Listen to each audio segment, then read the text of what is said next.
আজকে কিন্তু লাঞ্চের দারুণ খাবার। তোমরা নিশ্চয়ই বুঝতেই পেরেছো, তাই না? আজকে মা এঁচোড় চিংড়ি বানিয়েছে। চলো রেসিপিটা দেখে নিই। কড়ায় সর্ষের তেল গরম হতে হতে আরেক পাশে মা চিংড়ি মাছে নুন আর হলুদ দিয়ে ভালোভাবে চিংড়ি মাছগুলোকে মাখিয়ে নিচ্ছে।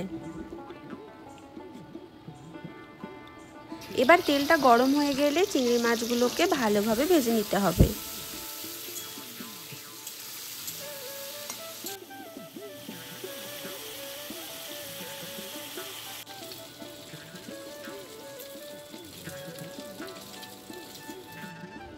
ওই একই কড়াইয়ের মধ্যেই সামান্য জিরে, তেজপাতা, শুকনো লঙ্কা আর কাঁচা লঙ্কা ফোড়ন মা দিয়ে দিল।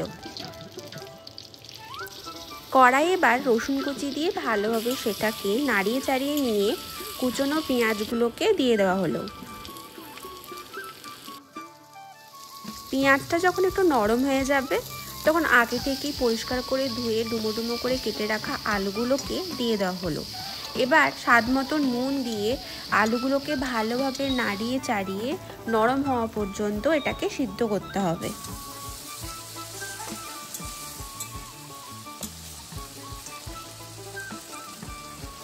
আগে থেকেই ভাপিয়ে জল ঝরিয়ে রাখা এঁচোড়গুলোকে এবার দিয়ে দেওয়া হলো। এবার ভালোভাবে এঁচোড়টাকে এর সাথে নাড়িয়ে চাড়িয়ে নিতে হবে। চাপা দিয়ে কিছুক্ষণ এটাকে নরম হওয়ার জন্য স্লো আঁচে রেখে দিতে হবে।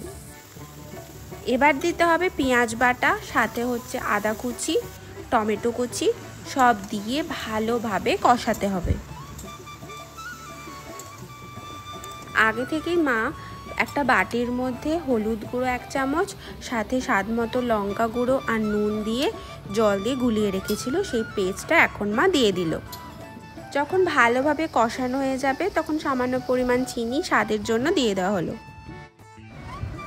আগে থেকেই যে এঁচোড় ভাপে জলটা রাখা ছিল এখানে সেটাই ব্যবহার করা হয়েছে।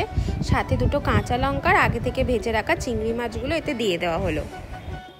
সবশেষে থেতো করে রাখা গরম মশলা দিয়ে রান্নাটা কমপ্লিট করা হলো। এবার আমার পালা এঁচোড় চিংড়ি দিয়ে গরম গরম ভাত খাওয়ার। তোমাদের কিন্তু রান্নাটা ভালো লাগলে লাইক, শেয়ার অ্যান্ড সাবস্ক্রাইব করে দিও।